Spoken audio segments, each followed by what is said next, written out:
Assalamualaikum warahmatullahi wabarakatuh. Perkenalkan, nama saya Muhammad Faiz Ramadhani, NIM A12 2022 06959. Saya akan mempresentasikan analisis dan desain berorientasi objek sistem informasi penjualan online pada Milo Petshop Semarang menggunakan diagram UML. Yang pertama ada sejarah perusahaan. Salah satu toko pet shop yang berada di Semarang yang bernama Milo Petshop adalah salah satu jenis bisnis yang bergerak dalam bidang usaha jual makanan, aksesoris hewan, serta penyedia salon hewan peliharaan yang telah berdiri sejak tahun 2022 yang berlokasi di Pelabuhan Indah. Milo Pet Shop menjual berbagai makanan hewan peliharaan, yang hewan kecil sampai hewan berukuran besar. Selain menjual makanan, juga menjual aksesoris dan kandang hewan. Yang kedua ada visi dan misi. Visi kami adalah menjadi tujuan bagi pemilik hewan peliharaan yang mencari layanan luar biasa dan produk berkualitas tinggi untuk hewan peliharaan mereka. Misi menawarkan kebutuhan sehari-hari hewan peliharaan dengan harga terjangkau, barang-barang berkualitas tinggi, dan memberikan kesehatan dan kebersihan hewan peliharaan dengan memberikan layanan grooming yang terbaik. Yang ketiga ada struktur organisasi. Untuk strukturnya terdapat pemilik toko yang bertanggung jawab untuk memimpin dan menjalankan seluruh bisnis. Yang kedua ada admin, bertanggung jawab langsung pada seluruh kegiatan atau aktivitas operasional pada toko. Yang terakhir ada karyawan, melayani pelanggan yang datang untuk membeli barang. Selanjutnya ada analisis proses bisnis sistem yang sedang berjalan saat ini. Yang pertama, konsumen datang ke toko pet shop untuk membeli beberapa perlengkapan hewan. Yang kedua, konsumen datang ke toko pet shop, kemudian konsumen memberikan hewan peliharaan ke karyawan toko untuk melakukan grooming pada hewan peliharaan. Yang ketiga, pada alur bisnis mencatat barang masuk. Karyawan bertugas mencatat barang-barang yang masuk. Pada awalnya karyawan menghitung barang yang dibuang, lalu karyawan mencatat barang yang masuk. Setelah itu karyawan menyimpan data tersebut. Untuk tabel BPM-nya ada di sebelah kanan. Selanjutnya analisis masalah dengan metode PICIS.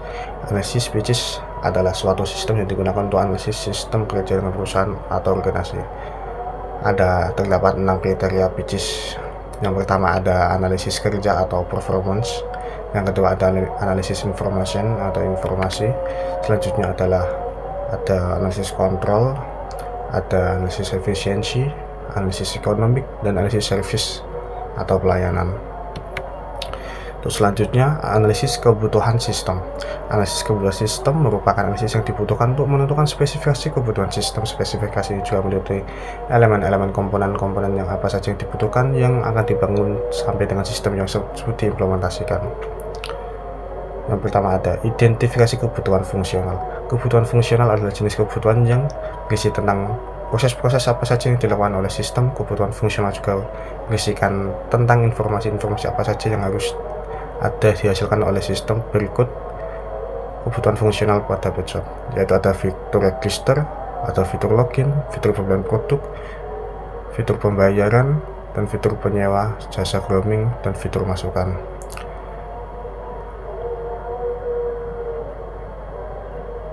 Untuk admin ada pengelola data, pengelola pembayaran, dan penerangan pesanan. Untuk pemilik toko ada pengelola data produk, ada pengelola laporan keuangan.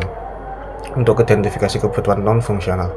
Non-fungsional merupakan kendala atau persyaratan yang dikenakan pada sistem. Mereka menggunakan atribut, kualitas, perangkat lunak. Persyaratan non-fungsional menangani masalah skabilitas, kinerja, probabilitas, keamanan, keandalan, dan banyak lagi. Persyaratan non-fungsional mengatasi kualitas untuk sistem. Perangkat non-fungsional pada toko pet shop terdapat perangkat kelas dan perangkat lunak.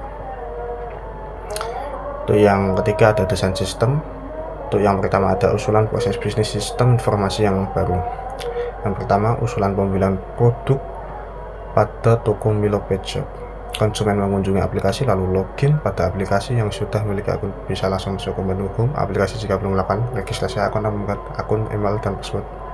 Selanjutnya ada jasa grooming hewan peliharaan. Konsumen memasukkan data peliharaan yang mau di-grooming, kemudian karyawan akan mengecek kesehatan dari data yang sudah diisi oleh konsumen. Data tersebut akan masuk ke database yang diolah menjadi data kesehatan hewan peliharaan. Setelah hasilnya sehat akan didaftarkan grooming lalu mencetak laporan grooming. Yang terakhir ada mencatat produk yang masuk pada karyawan mencatat barang laporan yang masuki halaman gudang lalu mencatat barang. Setelah itu kalian bisa menyimpan data tersebut. Untuk diagram BP-nya bisa dilihat di bawahnya. Selanjutnya ada tabel identifikasi aktor dan use case. Penetapan user dan use case pada tabel ini bersifat awal yang akan terus direvisi sesuai dengan temuan di lapangan konfirmasi Kemudian user analysis dan use case struktur, ada aktor pada Milo Pet Shop, yaitu tempat konsumen, karyawan, dan pemilik. Diagram use case dan skenario. Use case diagram digunakan untuk menggambarkan hubungan yang terjadi di antara partisipan dan aktivitas pada sistem. Use case diagram dalam perancangan ini terdapat 4 aktor konsumen, yaitu admin, karyawan, pemilik toko. Untuk diagramnya bisa dilihat di bawahnya. Untuk skenario use case mendeskripsikan aktor-aktor yang melakukan prosedur dalam sistem serta menjelaskan respon yang ditanggapi oleh sistem tersebut pada prosedur yang dilakukan oleh aktor. Berikut skenario toko Milo Pet Shop. Terdapat 10 skenario, bisa dilihat di bawahnya. Untuk selanjutnya ada diagram activity. UML merupakan salah satu metode pemodelan secara visual digunakan untuk sebagai sarana perancangan berorientasi. Kali ini akan membahas salah satu menjadi activity diagram. Kita akan membahas lebih detail mengenai definisi, tujuan, dan bahan komponen yang ada di dalamnya. Berikut diagram activity pada toko Milo Pet Shop. Terdapat 7 diagram activity. Untuk diagramnya bisa dilihat sendiri. Untuk selanjutnya ada sequence diagram, digunakan untuk menggambarkan interaksi antar objek dalam waktu yang berurutan. Tetapi pada dasarnya sequence diagram selain digunakan dalam lapisan abstraksi model objek, gunaan untuk menunjukkan rangkaian pesan yang dikirim antar objek, juga interaksi antara objek. Sesuatu yang terjadi pada titik tertentu dalam eksekusi sistem. Komponen utama sequence diagram terdiri atas objek yang dijelaskan dengan kotak segi 4 bernama pesan, diwakili oleh garis dengan tanda panah, waktu dengan proses vertikal. Berikut adalah sequence diagram yang ada pada sistem penjualan pada Milo Pet Shop. Berikut adalah sequence diagram tentang yang dibangun mengenai pembinaan produk. Untuk sequence diagramnya bisa dilihat di bawahnya. Terdapat 5 sequence diagram yang saya buat. Untuk selanjutnya ada kelas diagram. Pada Milo Pet Shop hewan menggambarkan struktur sistem dengan berbagai kelas yang saling berinteraksi untuk mendukung operasional toko. Dalam diagram ini terdapat beberapa kelas utama seperti pelanggan, produk, layanan, pesanan, dan pembayaran. Kelas pelanggan mencakup atribut seperti nama, alamat, informasi kontak, dan serta untuk mendaftar dan login.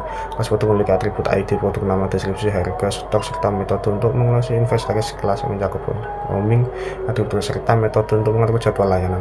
Kelas pesanan menghubungkan pelanggan dengan produk layanan. Di pesan mencakup atribut seperti ID pesanan, tanggal pesanan.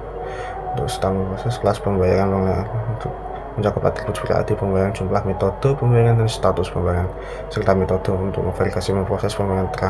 Interaksi antar kelas ini memastikan alur kerja yang terintegrasi dan efisien, mulai dari pelanggan memiliki produk layanan hingga pembayaran dan pengiriman, mendukung pengalaman berbelanja yang optimal di Milo Pet Shop.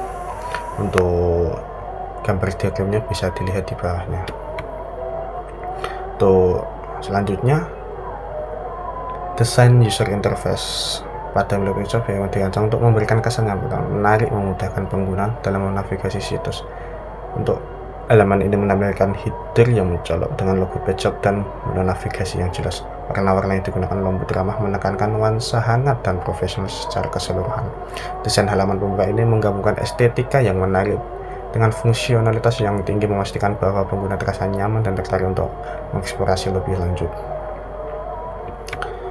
Untuk yang terakhir, kesimpulan dan saran. Berdasarkan pembahasan yang telah dilakukan dapat disimpulkan perancangan sistem informasi yang diimplementasikan dengan analisis terciptanya sistem informasi pemilihan Pet Shop. Dengan adanya sistem informasi Pet Shop ini berbasis aplikasi, pemilik hewan dapat melakukan konsultasi grooming dengan karyawan melalui chat pada aplikasinya tanpa harus mengharuskan hewan untuk datang langsung ke Pet Shop hewan. Untuk saran yang dapat diberikan bagi perusahaan adalah untuk analisa perancangan sistem informasi ini selanjutnya mungkin dapat menambahkan perancangan sistem informasi lebih lanjut untuk fitur grooming hewan, salon hewan, dan administrator, sehingga desain untuk perancangan sistem informasi konsultasi hewan peliharaan berbasis aplikasi mobil dapat sesuai dengan kebutuhan pengguna.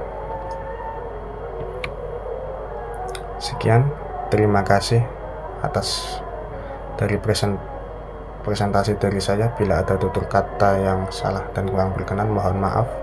Wassalamualaikum warahmatullahi wabarakatuh.